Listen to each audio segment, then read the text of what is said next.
मालिन के पास आई बाड़ी।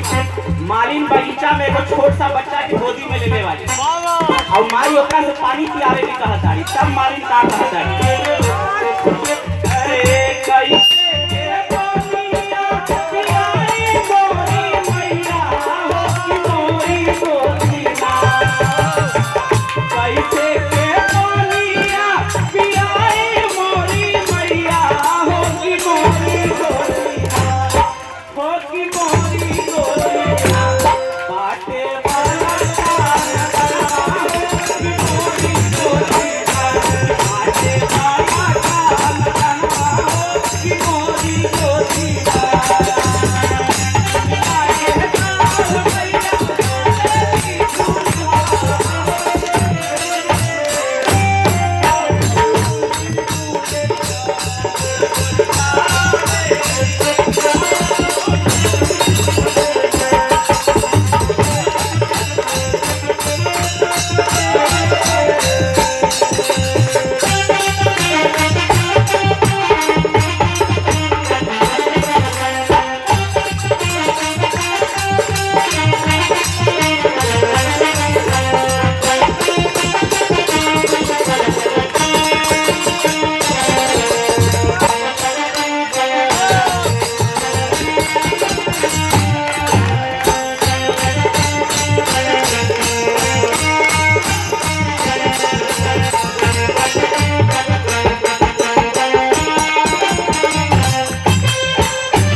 कि हमारे गोद में एगो बच्चा हम पानी नहीं पिया सकते।